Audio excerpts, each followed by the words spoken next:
Hey, what's up, everybody? How's it going? This your boy, everybody's favorite pastor, Pastor Mike McClure Sr. I got my sidekick, man. I got my boy on with me, Pastor Doug Taylor. What's up, Heavy D? Hey, being strong. Be strong, Birmingham. Listen, Pastor Doug, I Yes, have sir. Dr. Celeste in the green room. I have Alvita King in the green room. It's going to be an interesting night. So why don't I go ahead and bring them both in? I have their resumes somewhere, and I'll bring them in. How about that? Let's do it. Hey, Dr. Celeste. Hi, how are you? Hey, how are you? I'm good. How are you, ma'am? Hi, how are you? Doing outstanding. This is Thank Pastor you for Doug coming on Taylor tonight. tonight. Wonderful, wonderful. That's my faithful sidekick, my co-host, my little brother, my best friend. Awesome to meet you. Great to meet you as well. How's He's Batman, things I'm going? Robin. Okay. Say it again. You're Batman, I'm Robin. I'm Batman, you Robin. Yeah. Okay. Dr. Celeste, how you doing? You doing well? I'm Yes, well. sir. Yes, sir. Great day. I have I have Alvita King. I have a second guest coming on with us tonight. Alvita King. She's the niece of Dr. Martin Luther King Jr. She's very heavily involved with President Trump. And I'm going to bring her on for a political view. But Dr. Celeste, I'm very interested in your medical view on how things are going and stuff like that. Okay. So I believe tonight should be very interesting. Okay. Say it again. I said okay. Okay. So why don't I try to bring in Alvita King? Let's see how it's going. Okay. Let's go. Mrs. King, are you there? I am here. I thought it was audio. I didn't know it was video. So Oh, okay. So you'll be. I Say this wasn't ready again. for audio. Video. I'm not prepared for video. Okay. Well, you can roll with us tonight, audio, and we'll bring back again so everybody can see that beautiful face. How about it? Oh Lord. Okay. Listen, real quick, guys. I'm so excited to have you guys on with me tonight. Everybody know I'm everybody's favorite pastor. I'm Mike McClure Sr. We have with us tonight Pastor Douglas Jerome Taylor. He's the Fresh Prince in Bel Air and the Rebirth Christian Fellowship. Very wonderful man. Pastor Doug, I have two folks on with us tonight, Dr. Celeste, and I tell you what, they are very powerful people. Dr. Celeste, Dr. King has only 10 minutes. She can be with us. Okay, sure. If you don't mind, can we start the interview off with her tonight? Certainly. Please. So, Miss King, how you doing this evening? I am doing just absolutely great. Honored that you thought to call me and include me. So hello, everybody, to the distinguished pastors, both of you, and to the doctor.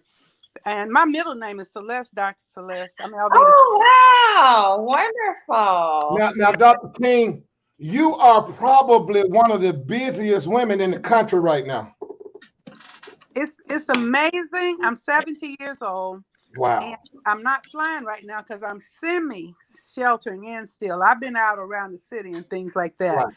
But I just have such a passion to serve and to help. And I like that shirt over there, Strong Birmingham. You know, my daddy's and mama's house was bombed in Birmingham in 1963. Where was your people's house? Where were their house at? It's in Ensley. I forget the exact address, but I think it's on the National Register. Oh, and wow. it's in Ensley. Yeah. If you would, Miss King, what should we call you tonight? Alvita. Alvita. Now, you are in a plethora of organizations from the local level all the way up to the international level. But if you would, let me do this for me. Could you verbally give us a portion of your resume? Just a little bit of my resume. I am an author, a film and music producer. I actually still sing and appear in movies every now and then. I am a Fox producer. I'm a Christian evangelist. I should have said that first. And a mother and a grandmother. Those should have been first. And I am the executive director of Civil Rights for the Unborn with Priest for Life. So that's some of the things that I do. And I am on an organization. Well, it's not even an organization. It's a movement called Black Voices for Trump. So is that Okay. You're in a group called Black Voices for Trump. Trump as in Donald Trump. Donald J. Trump, President 45 of the United States of America. And you are what in that organization? Spiritual advisor. Amen. Now you realize I really brought you on just to get the fussing and fight with you, correct? Of course. We won't do it. Tell them who your most popular uncle is. Martin Luther King Jr. and my daddy are brothers. They live in heaven. Right. Now I want to talk about all that's going on around the country. Okay. And you've been a spiritual advisor with President Trump. What is the president's mindset concerning all the unrest in the country right now? President Trump is disturbed by the unrest, and I'll give it to you not only from a spiritual perspective, that's my perspective, but as a businessman who became president of the United States, who worked very hard to turn that economy around, and it was turning around real good before COVID hit. If you remember, the unemployment rate was down for everybody, including African Americans. Jobs had come back from overseas and all of that. So to see all that hard work averted by first COVID-19, and then you see the rioters and everybody going in, tearing up the mom and pop businesses, the African American communities, the business in those communities, where he had been working through SBA to get more money, and through HUD with Ben Carson and Secretary Carson to get more money into the communities. So as a president who's also a businessman, it just has to be absolutely disturbing. Now, on the question of race, if you really want to know, when I first met President Donald John Trump, we shook hands, said hi, and everything. He was not. Where were you at? How did that come about? We're at a meeting, and I don't even know if it was Washington or wherever, but I was at a meeting, and I listened to him because at that time he was a candidate, and Secretary Carson was, and several. I had a short list of 5 folks that I could vote for. He was actually on that list, and so after I began to get to know him, I joined his diversity coalition for his campaign after Dr. Carson stepped out of the race. And so I got to know him pretty well. But one day he just said, "We all bleed the same." I said, "Oh my God." He actually gets that. And you guys are pastors, and the doctor can verify this from science. It is not our skin color that denotes our race. It's our blood, that red blood. And we all bleed the same. So our skin color does not make us separate races. It makes us a human race. And then people run around, "I'm colorblind." I say, get some glasses. That's a medical condition. You can't see. Jesus gives sight to the blind. Let me ask this question. And I love you because since I've met you from day one, you've never been anything but open, upfront, and honest. Yeah. From the perception of what I see and what I hear among most blacks today, you said that you're part of an organization that said a movement. And it's called the Black Voices for Donald Trump. Black Voices for Trump. Yeah, and you can look it up online. I've never met a black voice other than your own for Trump. Black Voices for Donald J. Trump. There's plenty of us. I mean, the movement has lots and lots of African Americans who support President Trump. Can I ask a serious question? I know my list. This is for my listening audience. Are you ready? I'm ready. Why are they for Trump? Why should any black person be for Trump? I guess I really go over to Black Voices Donald J. Trump, or just look up Black Voices for Trump. Okay, Ebony Hill, you're on. That's my assistant. I need you to Google right now Black Voices for Donald Trump. Go ahead, Sister King. Okay, so there are so many videos by many of us on there that tell you why we support President Trump. You know what made me support President Trump? 2 things. When he said we all bleed the same. Martin Luther King Jr. said we need to learn to live together as brothers.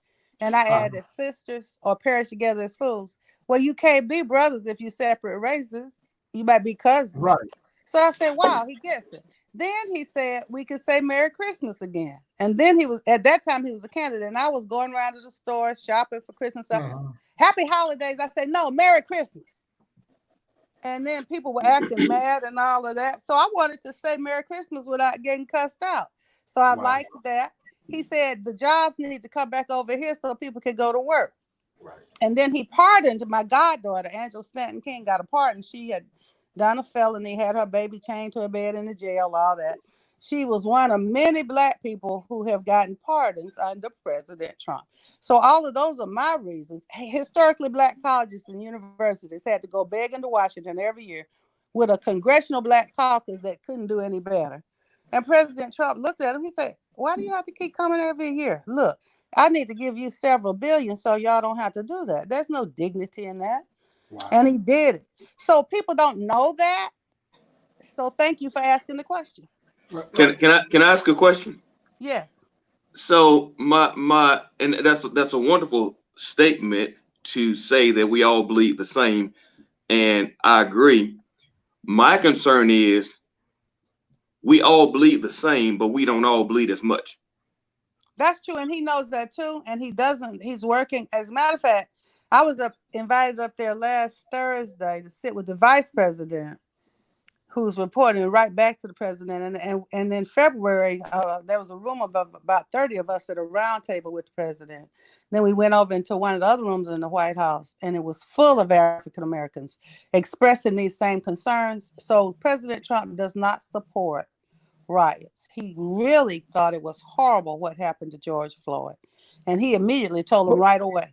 But I'm not finding many places where he's speaking out publicly about that disdain, that disgust. You need to hear, because the media always, when they hear him, they turn the cameras off. They're not going to put it on, so you won't see it.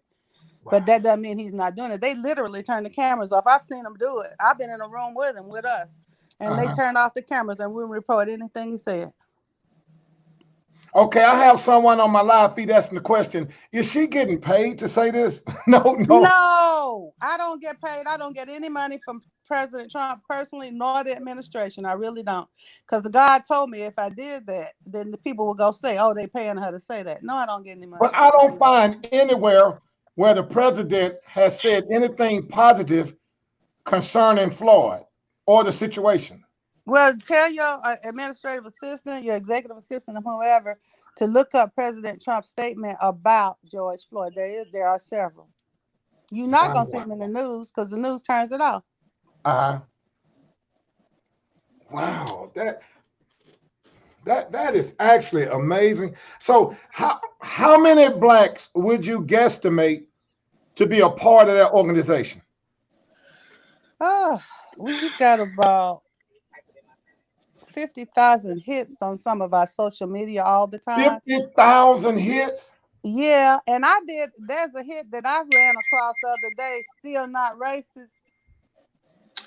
stillnotracist.com, and it says Donald Trump is not racist. It's got a video on there and everything, and that has over 300,000 hits on Twitter. Really? So I Googled President Trump's statement about George Floyd, and he says it's a great day for him, a great day for everybody. This is a great day for everybody. This is a great day in terms of equality. Now, is that all that it says? So that's fake news then. No, it's not fake news. It's his real tweet. Let me get on my computer there. I gotta go in a minute, and the doctor can talk too. But let me get. I'm on my phone. I can't go on my computer. I can't go on my phone. I have to get on my computer. That's no problem. I'll do it for you. So I don't. Find two or three more too, because I know which one you're talking about. It's been skewed.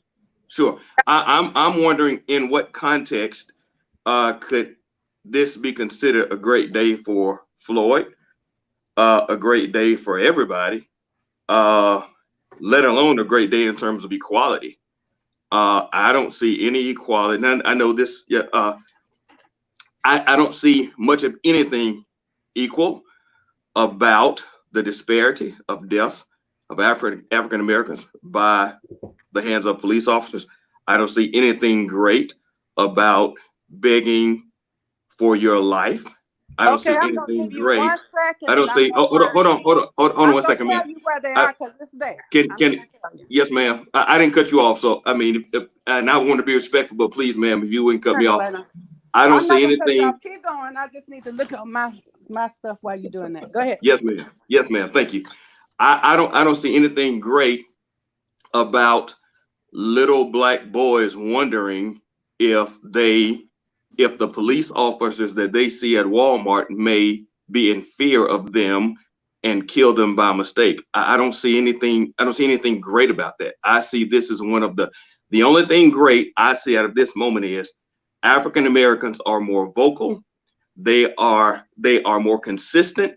The entire world, the business world, the church world, the political world, the sports world has now taken note and say, we must do something about this travesty.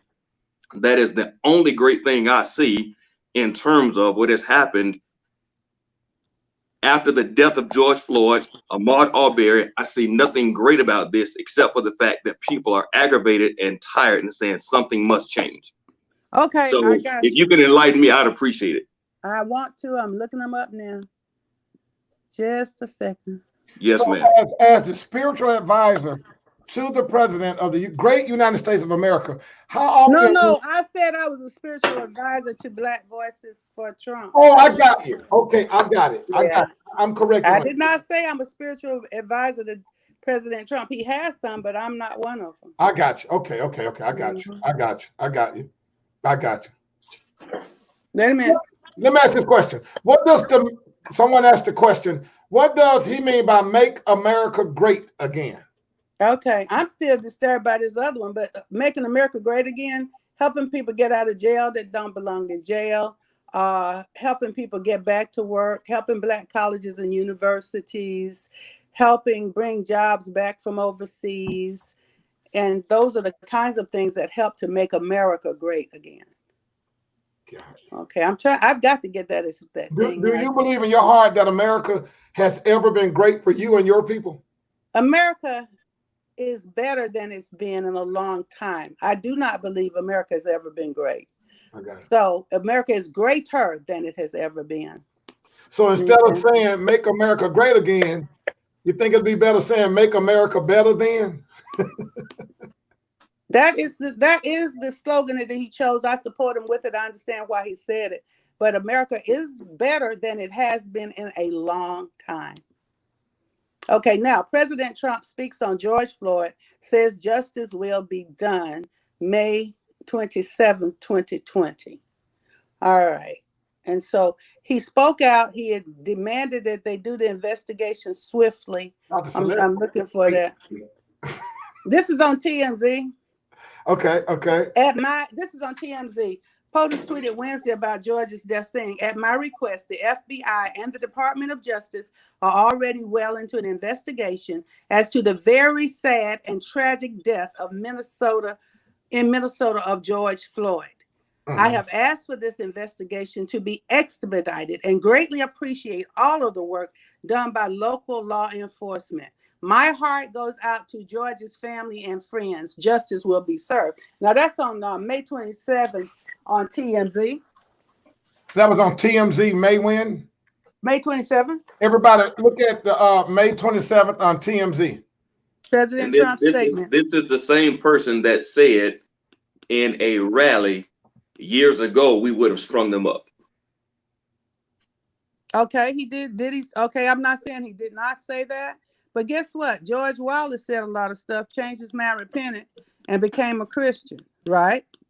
Absolutely. So, I suppose. I never bought the book. I was baptized into that belief that he changed. I'm saying, I don't deny that anybody can change. Yes, ma'am. And I used to be for abortion, aborted babies, repented, and told God I was sorry. So yeah, if he said that, but he said that he regrets this death, that he's concerned about the family. He wanted justice to be done immediately. And you see, it took 9 days over there. When Michael Brown was killed, it was 9 days before they even called for an investigation or anything. I have a question. Ms. Barbara Golson asked, why doesn't the president say any of these things on major television stations? Because they turn the cameras off. I've seen them do it. Wow. So what kind of, someone told me about the Black Voices for President Trump, said that website cannot be aired because Facebook is in disapproval of their comments or something. Facebook and Twitter and stuff block me a lot of times too. Some things they don't want to hear. So, but the Black Voices for Trump, it can be. So you're saying those sites are being censored? Sometimes they are, but I'm trying to see. It's up right now. I don't think it's censored now. It's up because I just Black Voices. Oh, Black Voices. Oh, wait, they have censored it again. Sometimes they take them down. Wow. Mm-hmm. Wow. So, and I need to hear this one more time, just for me. There are about 50,000 people that are calling themselves the Black Voices for President Trump. No, I'm just saying we're engaged with them on social media. How many members we have? We have quite a few. Gotcha. Yep. So then would you encourage a pastor like myself, inner city pastor, a largely Black congregation, would you encourage me to encourage my people to support President Trump? Well, I vote for President Trump. I don't tell people who to vote for. I say, do your investigation, think, find out what your values are, and vote for the people that most align with. I'm a Christian evangelist, so I don't endorse candidates. I pray for candidates. I tell you who I vote for. Now, Black Voices for Trump encourages the Black community to re-elect President Donald J. Trump by sharing experiences and successes of everyday Americans as a result of the Trump administration. Re-electing the president will ensure greater economic opportunities, safer communities, and better health care policies for generations to come. Dr. Celeste, what's your opinion on all this? My opinion medically? Yes. Is this going to give us a breakdown? I apologize, Dr. Celeste. I apologize. Well, I was here to talk about COVID-19. I'm not sure what opinion are you seeking? I just saw you sitting there. I didn't want you to fall asleep on us. I just thought. No, I'm not asleep. I'm listening. I'm going to hear about COVID-19 for a minute. I would love to hear the doctor's assessment of what we can do. Well, let's go, Dr. Celeste. What is your assessment of COVID-19 at this time? That's a full question. Right. I have varying feelings about it. The primary thing that I would encourage everyone to do is obviously you're safest when you're at your home. However, with current events and situations that have resulted in another pandemic having started, that being a pandemic of racism, and that people want to go out and protest, I'm just recommending to my patients to make sure that when they leave, and while I don't recommend them, I can't recommend them to leave their homes, but when you do leave your home, to make sure that you wear that cloth covering or that mask, because that's going to help to protect. It's going to help to protect everyone from you. And the second thing is making sure that we understand that if you are sick at all in any way, fever, shortness of breath, cough, any of those things, make sure that you see your physician, especially before you go to a protest. If you are sick, please don't go to a protest. But if you're going to go, wear the mask and make sure you do the 6 feet distance. I will put some hand sanitizer on my person in your pocket to make sure that you have it to use it if need be. And, pray. That would be the last thing I've been, the last couple of weeks I've been in prayer, definitely, for those people in our community that are out protesting and that are in this particular predicament wherein COVID-19 is, it's out there. So let me ask you this then, Dr. Celeste. There are many churches that are, and I don't want to paint the wrong picture, because it's every pastor's choice to be led by God as God lead them. Correct. But I see several churches that are gone back in.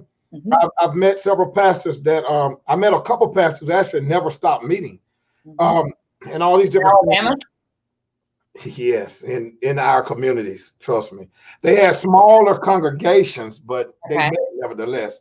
That's what I was worried about, the legal, like how they could do it legally, because I thought that the mayor had shut everything down, but okay. Right. In your medical opinion, mm-hmm. is it time to rush back into public worship?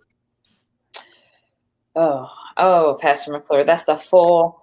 So first, I am a believer in our Lord. Let me adjust it then. Okay. And if so, how should we do it? Okay. Yes, that's a better question for me because you're right. You know what I mean? So how you should do it, if someone's going to do it, is making sure that families are coming in, still keeping a 6 foot distance, but making sure that there's a 6 feet distance in between people, in between families. So if it's a family and they all are at the same household, then they can all sit together, just making sure there's spacing between the next individual. We already know about the cleansing processes with disinfectants and such that would need to happen prior to parishioners coming back into the church. Keeping that 6 foot distance, I would still encourage using a mask or cloth covering when it's time for whomever, such as yourself, Dr. McClure, or whomever, someone that's singing in the choir that can take down their mask at that point and speak. But it's important to make sure, especially if you all have shared microphones, I want to make sure with that, you probably have your own that no one else uses, but making sure that there's some kind of process in between the microphones being passed to different individuals, because that can be a point of contact and infection as well. And then just making sure, having hand sanitizer stations throughout the church and definitely on the pulpit where different people will be using a similar area. Those are the things that I would encourage you to do. 6 foot distance, cloth covering. When and what time you come back and restart worship is a decision between Dr. McClure and God. Absolutely. I agree with that. Okay. So like at our church, and it's a big deal to me. I had a company come in who did what's called a microbial disinfectant cleaning of my building. Good. Yeah, they wore the white suits, the face coverings. Totally. Yeah, I'm one of the few so far, but I wanted to go the extra mile. And now I brought on a company that now that they've done that, they're gonna do it the second time. Awesome. And then we're gonna have it cleaned after each service, a little light out service. Very good. Mm-hmm. My question is, does that kill anything that we left in the atmosphere, in the air? Is there anything?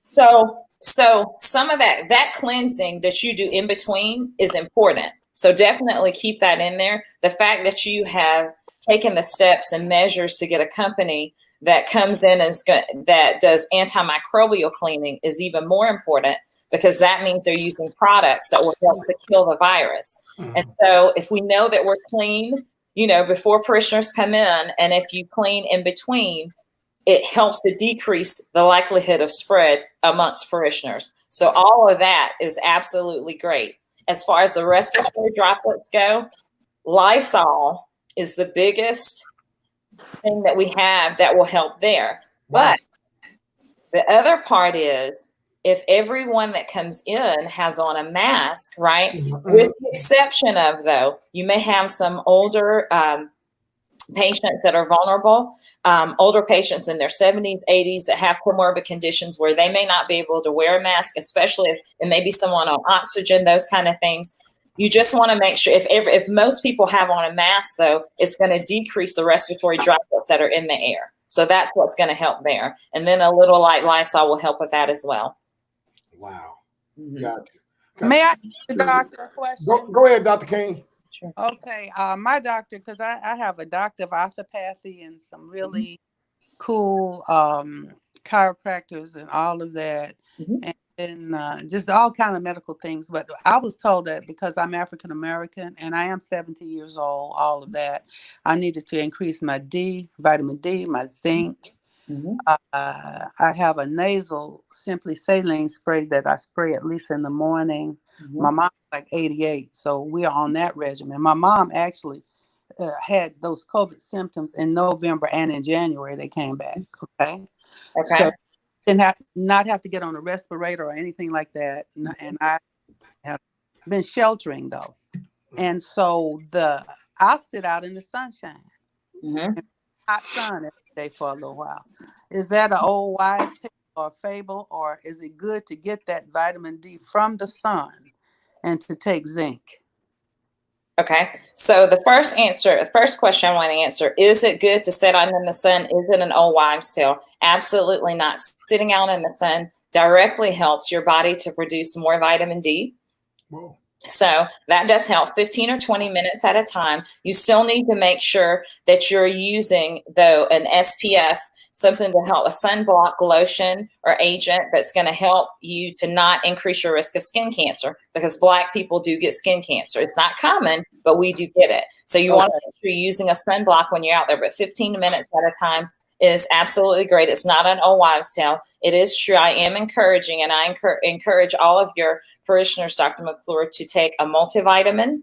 In addition to that, a vitamin D3. Ebony Hill. I'm sorry, go ahead. So, vitamin D3. So let's talk about that for a minute, since I have, because I want to hit on that because it's affecting our communities. Come on. Vitamin D3 is a deficiency that is more common in African American individuals. We do not have research to prove that of the specific link between COVID-19 and vitamin D deficiency, but the things that are more common in African American people is what is making COVID more, is propagated it throughout our culture a little bit more and putting us at a greater risk. I will tell you this. Number one, for the state of Alabama, there are over 19,000 people that are positive for COVID. We've had over 675 people to die, right? That's right. The number one comorbidity, 63% of the individuals that have been positive have heart disease. Wow. So we know, correct. So we have to focus on the things that are common in our community if we want to help our people not succumb to this infection, and or if they succumb to it, to help them beat it. And these are the things that are going to help do that. Vitamin D deficiency, very common in the African American community. We have more melanin in our skin, so it takes a little longer for us to make vitamin D. Vitamin D deficiency, there is a link between vitamin D deficiency and patients that are positive for COVID-19. A percentage of them have been found to be deficient in vitamin D. That's one of the reasons why I encourage my patients, hey, make sure you're taking a vitamin D in addition to a multivitamin. So that part is very important, and paying attention to high blood pressure, diabetes, and if you have these things, making sure that if you're supposed to be on a regimen, that we're taking those medications, making sure, number two, that if you do have them, that we're monitoring where you are with your heart disease in terms of monitoring your blood pressure, cholesterol, those things. Making sure if you have diabetes, you need that A1C checked every 3 months to make sure your diabetes is under control. And I could go on and on because this is my ministry, but I'm going to stop right there and find out. Could you touch on the zinc though, ma'am? Please, doctor. Zinc, is that helpful? So zinc is helpful. It does help to build your immunity. So it is one of those vitamins that we encourage people to utilize, but there is no direct link as of yet between COVID-19 and that, other than zinc does help you to build your immunity.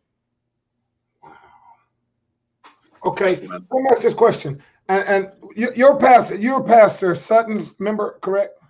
I have been, yes. I got you. So have you considered writing or a group or partner with anybody to write maybe a suggested manual that we could do to re-enter safely into worship from a medical standpoint? And before you answer, see, I kind of twinge when I ask anything about that, because I don't mind allowing people to understand. I have no phobias when it comes to this stuff. I trust in God. Amen. I have faith in God, but this is real. Amen. So when everybody goes, well, we're covered by the blood. People that have died from this virus was covered by the blood. Right. So I don't mix it to it. I don't play games like that. And so have you considered writing something maybe? So first and foremost, I actually have written a blog specific to the African American community and COVID-19 that will come out this week that I'll put on my Facebook page, but I also will share the link with you so that if you want to share that with your parishioners, you can do so. And it just talks about some of the things that put us at risk and some suggestions specifically for the African American community. Number two is I'd be more than happy to write out a few guidelines that I think would be helpful for church, for the African American community churches. Be more than happy to. That's why I'm here. I'm committing you now. I'm anointing you. I don't know about that. God gave me this. He told me while I'm here to do this, so I'm doing what I'm supposed to do. I'm just being obedient. That's Absolutely. All I'm doing. I want to share some of your generosity. I don't mean to cut you off. You come back. You mentioned to me early on a phone call, a text message, about people with insurance possibly having a COVID-19 test for free. Correct. How can we make that happen for people?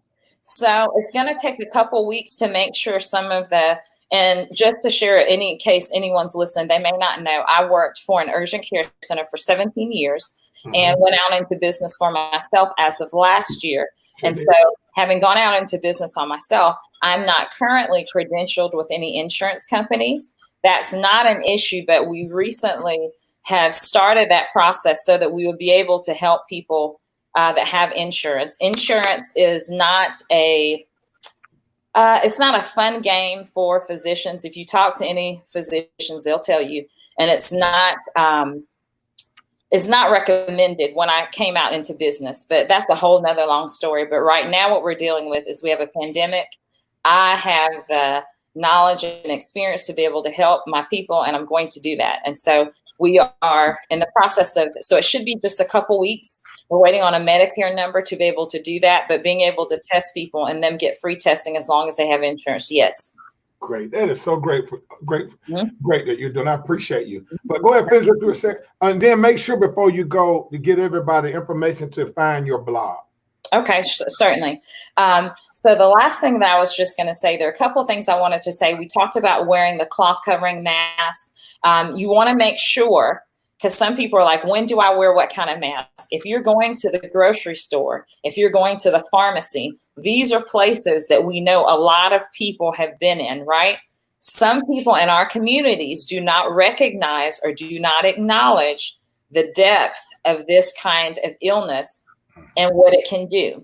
Now, because we know of what it can do, and I want to share one story with you guys before I log off, because it helps to prove a point, and it's something that I feel like our communities need to know. But you want to make sure you're wearing a mask when you go into these places, because these are the places that will likely have lots of respiratory droplets throughout the air and less of a chance of people to clear it out, if that makes sense. You want to make sure you're maintaining that 6 foot distance. If other people aren't doing it, you just simply step back, give me 6 feet. You can do it in a nice, pleasant way. It doesn't have to be something confrontational at all.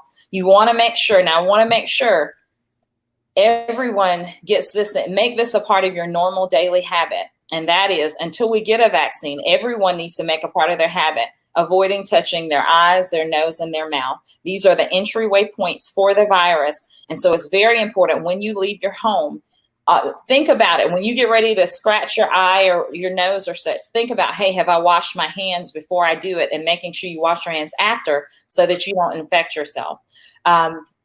Making sure that you're doing hand washing, especially when you leave your home, especially when you're at work. 20 seconds warm water and using hand sanitizer if you don't have that as an option. Next thing, make sure you use automatic options such as doorways, payment. There's online pay. You can use tap pay, soap dispensaries, hand sanitizer. If you're out there and you see it, use it. If you're sick, see your doctor. Please, please, please, if you're sick, see your doctor. Check your temperature before you leave your home. Make it a habit of checking it regularly. Make sure you're checking your temperature at work, and make sure when you go to work, if your workplace has a situation set up when you have to have your temperature checked before you start your shift, make sure everyone checks their temperature so that you can make sure you're good. Choose outdoors. If you're going to leave your home and let's say you have to have a meeting or your family wants to get together for any kind of event, I encourage you to try to choose outdoors when you can. There's less likelihood of it spreading when you choose outdoors. Now, I want to make this point. There is a study that was done recently in regards to multi-generational families, or people that are at home that have multiple generations staying in one home, which is oftentimes the case in our community sometimes, when you may have a mother, a grandmother, and a child staying in one home. There are a lot of the results for positive tests that are coming back, and a lot of communities are finding that households or situations wherein you have a crowded household, a number of people in one household, one person gets the virus and it spreads throughout that family. Crowded houses are more concerning and account for a higher percentage of the positive cases across the country. Okay, so this means that we have to pay attention to that. And in a lot of our communities, we lack the resources for everyone to be able to isolate into one room when you get ill. So in some cities, they actually have assisted living facilities and or hotels that have been set aside specifically for people that are positive with COVID. I want to encourage people that if you're in a household that has a multi-generational family or a lot of people in one household, that we monitor and make sure if someone gets sick, we need to decide what to do with that person that's sick and getting them away from the other individual. Wow. Wow. That is huge. That is huge. I think that. Can I ask the doctor one more question? One more question before you go. This will help both of the pastors as well. Fear, anxiety. People are scared. They have fear. Can fear be an underlying condition to COVID that would prevent them, one, from even just finding the knowledge that you've given us, or having some kind of anxiety attack that might make the situation worse? I promise that's my last question. I got to go, but this is so fascinating. Thank you. Okay. So, if I'm being transparent and honest, we can talk about fear from a number of angles, especially with the current situations. Fear definitely has its place both with the COVID pandemic and with the racism pandemic in and of itself, and what it does to an individual. Fear can cause situations such as you can develop anxiety disorder, post-traumatic stress syndrome, depending on what it is that has caused you to go into this mode of fear. Fear is not something that is going to help you in this situation. No, not necessarily. Is fear directly linked to COVID? No. There's a stronger correlation between heart disease, diabetes, and vitamin D deficiency into getting COVID-19. Rather than fear. I think that the fear surrounding COVID-19 is not what it was 2 or 3 weeks ago, because there's another issue that's reared its head. That's a lot that is causing people's emotions to be, people are enraged, people are angry, people are hurt, people are sad. People are disappointed. People are disillusioned. People are tired, and so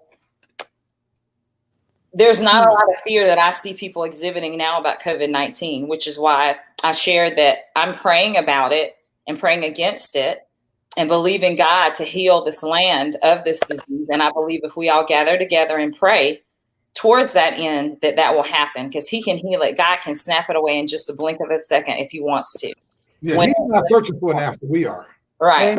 Amen. Right. Amen. So I think the fear surrounding the racism epidemic, though, is more of an issue right now than the fear surrounding what's going on with COVID, if I'm being transparent. Absolutely. Stand by Dr. Celeste. Dr. King, thank you so much for being with us this evening. I appreciate it, and I will come back. Make sure you get my goddaughter, Angela Stanton King, one day. And doctor, that was so insightful. And pastors, thank you all for the boldness, the courage that it takes to have these kind of public conversations. Thank you so much. And know that I still love you. We still the best friends in the world. I still love you, and I sent you the Black Voices for Trump to write portal for. I got all the texts while we were talking. I got them all. God bless y'all. Love you too. Bye. Love you. God bless you. God bless you. Bye. Bye-bye. So, Dr. Celeste, thank you again. You have really been enlightening tonight because I don't know how to say this stuff. All the things you mentioned that the virus is somewhat attracted to, or what is commonly known as the Black diseases. And I'm going to lose some friends out there tonight with this statement, but I can't help it. That's why I was a little disturbed when some of my white brothers who are pastors that I love were so eager to rush back in the church with these large community of Black parishioners in their churches, because we're the first. That really disturbed me. I think we need to examine that. It had to be discussed. And I'm one of those guys, I stay in trouble. I love people, but honesty is just, it needs to be discussed. So what do you think about it? I think I love what you said. I would love for you to help Doug and I with that list of things we need to do. I will do that, and you can distribute it to whomever you want. I promise you. But give me until Wednesday, Thursday at the absolute latest. Thursday at the latest, I'll have it for you easily. So if I can get it done tomorrow, I will, but that may be challenging. Great. Now, you're no longer practicing from one of those, what we call doc in the boxes. No. Well, okay. So I'm no longer with American Family Care here in Birmingham. I'm in business for myself. As a physician, insurance companies, different entities that help to provide physicians with contracts do not like it when a physician doesn't have patient contact for a period of time. So because I've done urgent care for so long, I am doing some consulting work for an urgent care company that's in the southeast part of Alabama, just so I can have some patient contact, hands-on patient contact, because I do virtual medicine and concierge, but having hands-on patient contact is very, very, very important. So I do that, but the difference is that I'm employed with Celeste now. And so I tell them when I will come and help out and when I won't come and help out. And so it's a difference in that way, but it still helps me though, because it helps me, especially with what's going on right now. I'm glad that I continue to do that because it helps me to have a pulse on how bad COVID-19 is and finding out what's going on in urgent care centers when people are being evaluated for COVID-19. Because I think it's important to know that. And I think it's important that people that look like me, then I'm able to take care of people that look like me. Absolutely. You know, I don't apologize for being pro us. I think everybody should be pro what you are. Right. I prefer us. I don't know if that makes me prejudiced or not. I love everybody, but I prefer what it look like. Right. When I play marbles, it's just a thing of nature. I put all my domes together, put all my cat eyes together. That's just how life operates. Mm-hmm. So I don't apologize for it. I really think that you have got to be. And you see your girl put on the typed in a little while ago. She says she's a boss. You know who that is, right? Yes, you know I love her. Tell her I put my lashes on myself today. And she loves you too. That's a huge, and I know that may be too much information, but that's a secret in between she and I. That is a huge deal. That's a huge deal. I remember the first time I was in your office, at the doctor's office.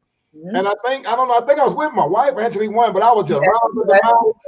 Boy, you were correcting me on every turn. And I live out your office telling my wife, man, I like that doctor. Because I just like honesty. I like honesty. Right. Certainly. Do you feel like we're getting close to a cure? No. And I don't think anyone should believe that we are. I think that these are the things that we know. And this is what I encourage and what I use my platform to encourage. I encourage the stuff that we know and the stuff that from all the zobs of all the Facebook groups that I'm a part of as a physician, both of physicians in China, in Italy, in France, as well as physician groups here in the United States. And in those groups, we get the opportunity, physicians share their stories of what has gone on with different patients, right? And so the combination of all of it, especially when you've been practicing for a while and you get an idea, doing urgent care for so long, when epidemics come along, when Ebola virus was here, when SARS in 2002, 2003 was here, you get a measure of, okay, you get the pulse of how a virus or how an infection kind of operates, especially when you're dealing with a pandemic. So in this particular situation, we're nowhere near that. This virus is brand new. We've never seen this strain of virus before. An actual vaccine that I would be willing to take will not be here until next spring.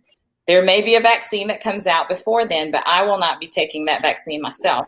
I therefore will not be encouraging my patients to take a vaccine until the spring. And I know that that's not a popular stance for me to say that, because I know that there's some outlets that are saying, oh, we'll have a vaccine here or there. I'm being honest with you with my medical knowledge and knowing that it takes 12 to 18 months to find a vaccine that works, that's been appropriately tested to make Right. sure that it's not something that will cause harm.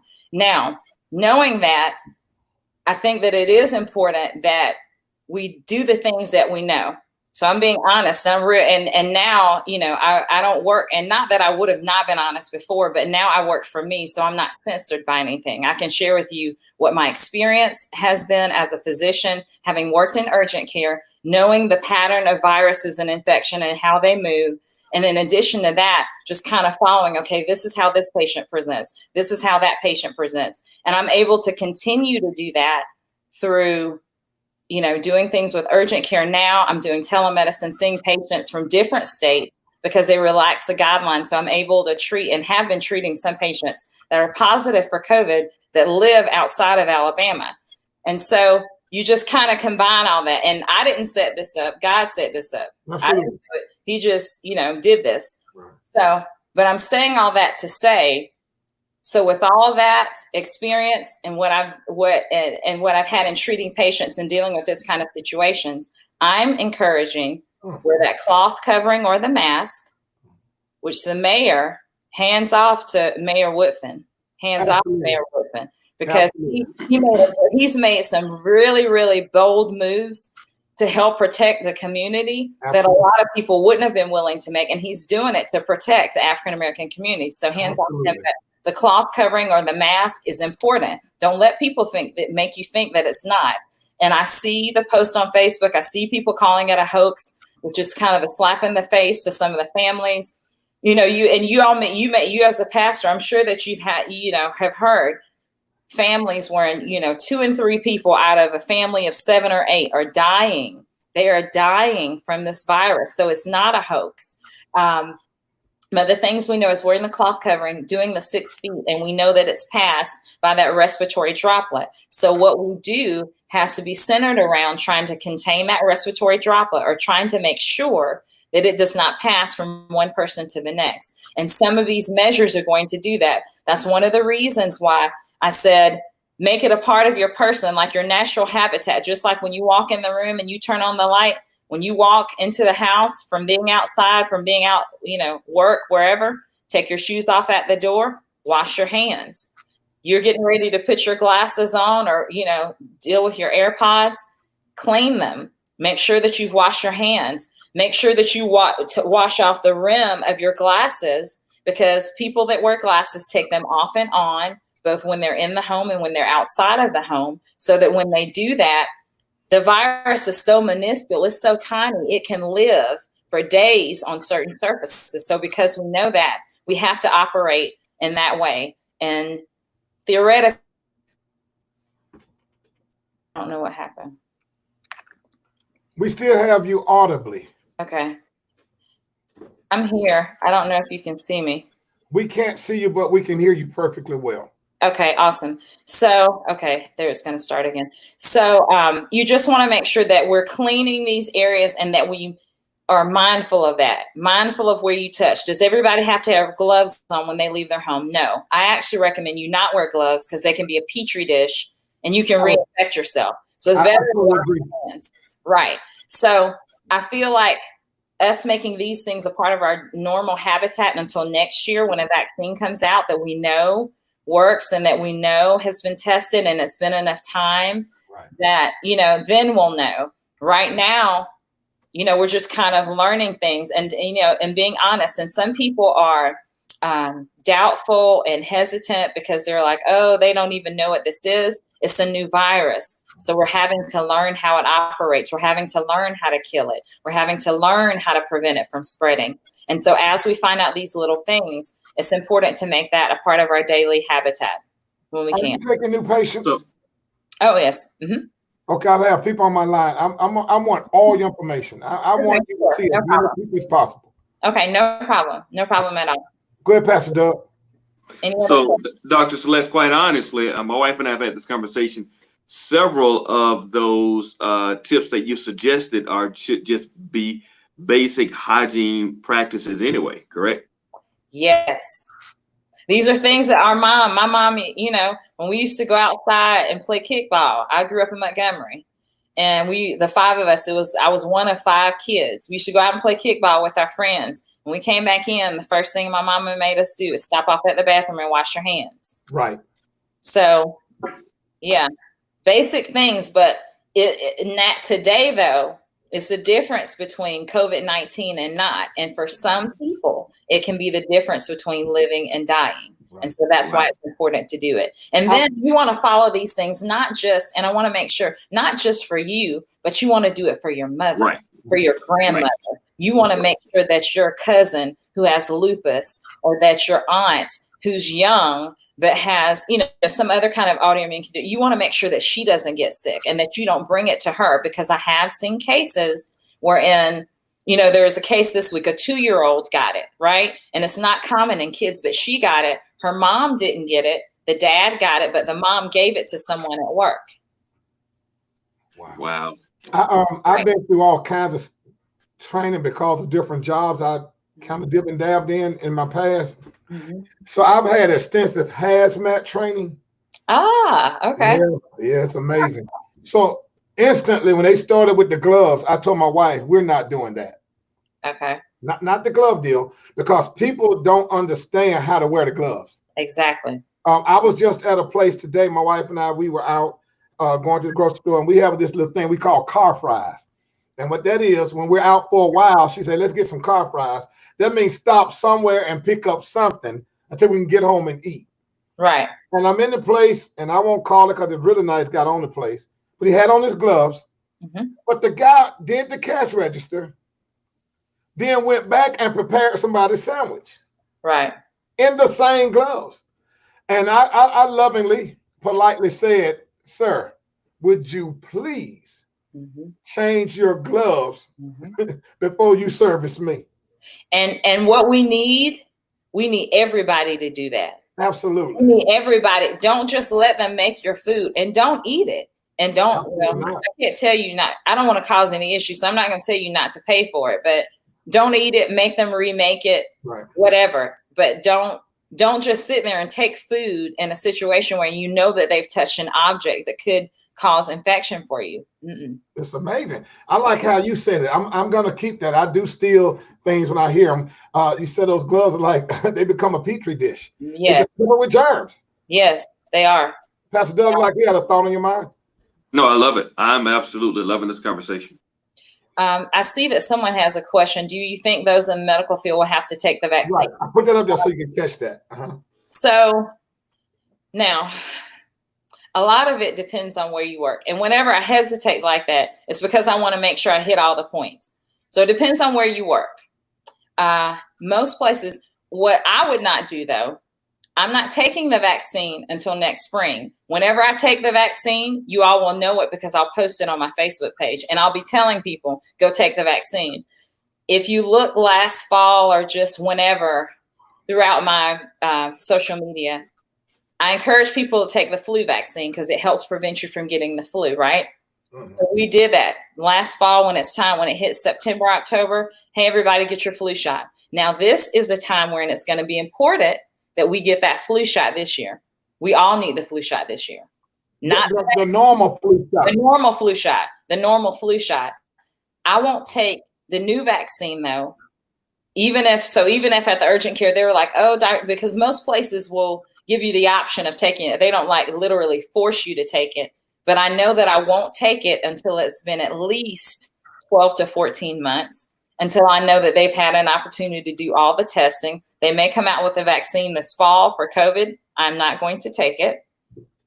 I'm not going to encourage people to take it because I know as a physician, it hasn't been enough. I know that. That's what they taught us. You know, you understand what I'm saying? That's what I've been in school. And so I'm not going to go against something that I know and put people at risk and suggest that they do it just because they're trying to rush it along because they want COVID to go away really quick. The things that we know that are going to help us protect ourselves is the cloth covering and the mask and washing our hands and staying 6 feet away from people within your quarantine family and decreasing the risk. You know, every time you decide, let's say you all decide, hey, I want to get together. I know you have your grandbaby, cutie pie. Okay. You want to get together and you all may have already done that. Or let's say it's your cousins or some family coming into town. whenever you get together with other people, you're taking a risk. Now, if you're someone that has been sick, please, please, please do not go into an atmosphere or to a party or to a family gathering if you know that you've been sick, unless you've been checked out. Please don't do that. So two quick. Go ahead, Pastor. Go ahead.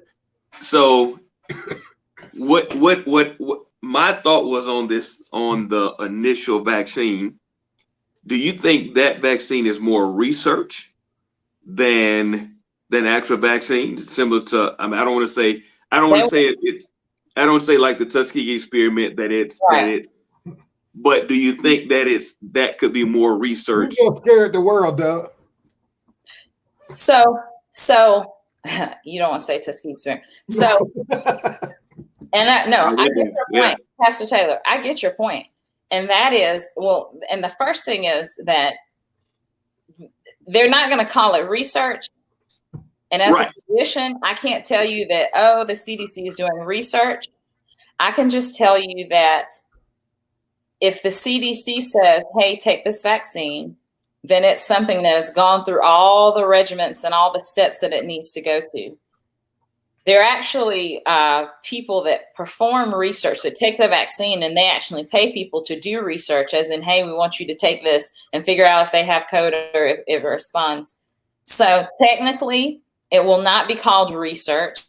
Now, if you're trying to ask me off the grid, now, if you were to ask me in person on the street, hey, Celeste, do you think that this is research? Then I might say, I'm not sure that I could call it research, but I would just say, I wouldn't trust a vaccine until it's been 12 to 14 months. Gotcha. And I will not take it. And I'm not going to tell my patients to take something that I will not take. Wow. Well said. Well. Wonderfully said. Does heating carryout food kill the virus? And if so, how long must it be reheated? We don't know. We don't know. This is my recommendation about carryout food. So for the first 8 weeks, my husband and I absolutely would not go to any restaurant, get any takeout, just nothing. So in the last couple of weeks, we started to get takeout, but we started to get takeout from the restaurants that we normally go to, so that we know what their cleansing level, I guess you would say, is, for lack of a better word, places that you're familiar with. And now with everything else that's going on, there's being a reordering of, where we'll be going to eat anyway. But there's no research to suggest heating food will kill it. So I can't say that it does. You see what I mean? Uh-huh. We don't know it. And to be honest, we suspect that heat will kill it, and we think it's going to go away during the summer.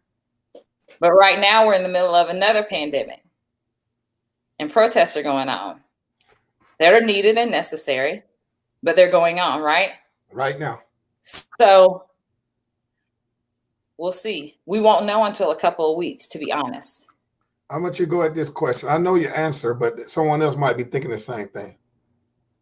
Why wouldn't I trust the vaccine? So that's such a full question. So it's not that I don't trust the vaccine, because I think there's something untoward or something unethical or no, I don't have a theory of, oh, they're trying to plan this secret vaccine to hurt a certain individual group of individuals. I don't believe that at all. No. But the reason why I don't trust it is because in the year 2000, when I was in medical school and I sat in a classroom and they taught us about the steps that you have to go through to get a drug approved for patients to take. They went through the steps at which you have to go through to get a vaccine approved. That's what I thought. And that is something that takes months and months, because you have to get a group of individuals that you have to say, okay, we're going to take this group of 200 individuals. We're going to give them the vaccine, and we're going to follow their blood work. We're going to follow their antibody levels. We're going to follow their kidney function, liver function, all of that, right? And follow those patients and find out, okay, what are their side effects at this point? At 1 week, this is a side effect. At 1 month, this is a side effect. At 2 months, this is a side effect. At 3 months, they go through all of that, right? So there's a certain way that I've been taught. My medical degree is from Wright State School of Medicine in Dayton, Ohio. Say that slowly. Wright State University School of Medicine in Dayton, Ohio. Sorry, I have a tendency to talk fast. It's urgent care, so I can't help that. I'm sorry.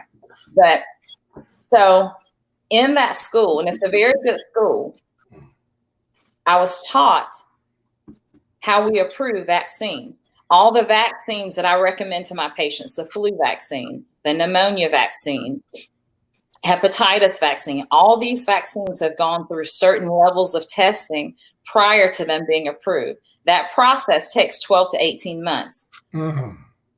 It is not in the best interest of patients, in my opinion, to try to rush that process just because you want to say that you have an answer. Wow. And while I do not work for the CDC, which is why I'm able to speak freely. I do have colleagues that work for the CDC that help give me information, but they cannot speak about this for these very reasons. They can't have this conversation. But because I work for myself, I can have the conversation and be honest and transparent. And so that's the reason why I don't recommend it, is because it goes against everything that I was taught in med school, everything I've learned in residency training. They put us through training in terms of, okay, this is how long it takes. We also do what's called CME, or continuing medical education. So that if there are updates made in the way that we treat something with the vaccine, we receive education about it. That has not happened. Coronavirus just hit. We don't know. We're not sure. And the last thing that I would do is to recommend someone take a vaccine that has not gone through or been around long enough that we make sure that it's not as a cause of danger to several thousands of people. So if that explains it. That's great. Awesome. I'm wondering, once a vaccine is on the market, open market, will the country be forced to take a vaccine, period? That's been rumored. There have been rumors that people will be forced to take a vaccine. Yeah, like everybody in the country will have to take the shot or something like that. Okay, so no. Great. As I've in 20 years. I'm getting text also. Some people don't want to ask publicly. Oh no, I don't care either way. The question, whatever it is, but you cannot, and I would not force my patient to take anything. That's a decision that you make. It's kind of like a physician, and especially today, the physician-patient relationship is such that I'm just the coach. You're the quarterback. You're in the game because it's your game, right? Your life, your health is your game. You're the quarterback, right?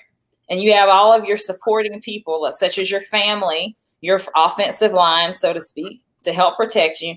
I'm the coach. I'm just telling you, hey, if you run this plan, I don't know that I love football, but I don't know the name of any plays, but flea flicker or something like that. I've heard my dad. So she went back, didn't it? I'm just telling you what to do, what things that you can do to help empower your health and help you be healthy and prevent you from it's up to you to do those things. And I have patients sometimes who are like, Dr. Celeste, I'm not taking that flu vaccine. Every year I have patients who tell me that. Literally, I could name off several patients who are like, I'm not taking that. And I'd be like, okay, I'll reiterate the reasons why. And it's their decision whether they do it. But that's how I kind of coach my patients, so to speak. So I will never force my patients to do anything, but I will teach them measures to help protect themselves and their family. So I don't think we'll be forced. But I don't know. And I don't know if that's some rhetoric that's coming from the White House. I don't know, but I can't imagine. I know that the doctors that I know are not going to force their patients to take a vaccine. You can't force people to do it. You cannot do that. What about the vaccine shots that'll be taken for school? What I don't understand the question. Maybe you do. They may be saying that, will they make COVID a part of the vaccines to be taken for school? Okay. There's no way that they can do that prior to the start of the year. And to be honest with you, you're going to have a hard time convincing pediatricians to make children take that vaccine when it hasn't been around long enough. I don't know a pediatrician who will tell their patients to take a vaccine that was just released for COVID-19. It hasn't even been a year. I mean, this is something commonly known in the medical community, that it takes 12 to 18 months to get a workable vaccine. Dr. Celeste, I can hold you all night, I promise you, because you are enlightening the world. Would you not agree, Pastor Taylor? This has been incredible. Incredible. Would you be willing to come back? Oh, certainly. Just let me know. Amen. I would love to. It's just, Pastor Doug, we got to figure out a way to propagate this information. We got to get a spreader man, go to Walmart somewhere, get us a spreader man and get this stuff out here, because there's just so much craziness that's said and go on. And I'm one of those advocates of information. Right. Amen. Right. I believe in that thing that says when our people or any people don't have the right information, they begin to use their imagination. Exactly. And that's when it gets dangerous. When the imagination getting kicked in, it gets dangerous. Pastor Doug, what's on your mind before we close out tonight? I am so proud of this African-American woman giving us such great information. I'm honored to be on this platform with you to represent our race, represent professionals. You have just been a breath of fresh air tonight. Man. Thank you so much for allowing me to share this platform with you. Thank you so much for having me. Thank you, Pastor McClure, Dr. McClure, for having me. I love how she never flinched. Never flinched, man. I'll be like, wow, she just spit that thing right out there. Dr. Celeste, and leave whatever information you like. I would love everybody to know how to contact you, how to visit you, how to make you their physician. Sure. So we'll take it. The easiest way to follow me is on social media. I have a professional page, Dr. Celeste MD. It's DocCelestemd. My name is Celeste Reese Willis. You can follow me on Facebook that way. I do a weekly show where I share health tips. You're talking fast again. Slow down just a little bit so Ebony can get it. She can repost it for you. Sorry. Okay. So my name is Celeste Reese Willis. That's 3 words: CelesteReesewillis. Regular Facebook. My fan page or my business page is Dr. Celeste MD. DocCelestemd. And you can follow me at Dr. Celeste MD on all social media. But every Sunday is when I do show at 3 p.m. every Sunday called Let's Chat, and we just talk about different health issues that are helpful. My website is drcelestemd.com. It's DocCelestemd.com. I'm trying to make sure I spell Celeste right. CelestemD.com. So Dr. Celeste, you spell it out because somebody took the regular DRCLESTE. And special shout out to Mrs. McClure, who I love. She love you. She love you, my God. The feeling is mutual. The feeling is so happy to be on. I was shocked at the first guest that you had. I saw it on your facial expressions were much better than mine. I said, but I do want to encourage everyone, though, to be encouraged, because I know a lot of people are hurting. Well, you were like, I thought now you gotta. I'm this guy because I was like, she didn't say what I thought she said, did she? I'm an advocate of hearing inner voice. Oh yeah. People don't get that. I'm one of those guys, and you might not like this, but if I was invited to the White House tomorrow, I would go because I would take my agenda. I would take my series. I would sit down with people to kind of school me on what questions need to be asked. I probably would not take a photo while I'm there. I'm not going for a photo op. There's some information we need to hear. Right. So ignoring your enemies don't kill them. Right. So I believe in conversation. I believe in conversation. Right. I believe. Right. Yeah. Well, but I mean, I think that we need. I'm a physician, and I know the ministry that God gave me is medicine. I'm not a politician by far. I'm not a pastor. He just put me here to help heal people while I'm here. I don't know what I'm gonna do when I get to heaven, but I'm gonna heal people while I'm here because that's what He told me to do. Right. So by all means, that's by all means, if that's what you believe in, you definitely have the personality to be able to do that. But that's not necessarily my I understand. I don't want to go. Right. I have a weird gift. I really can tell people take a flying, you know, and they say thank you. You know, that's just my personality. Right. Well, no, I mean, and it takes a different personality, and you know that has its place. I do think I am a believer in that. I think that there needs to be open communication. I think that people need to be able to listen. I think that there's been a lack of that. And I'm somewhat encouraged by some of the things that we're hearing and seeing, where it seems like our brothers and sisters from the other culture are listening and open to listening. That is encouraging, because I think that love wins. In the end, I think love wins. We know how the story's going to end. Every time. You know? You got plenty of end. Absolutely. Right? We know how the story is going to end.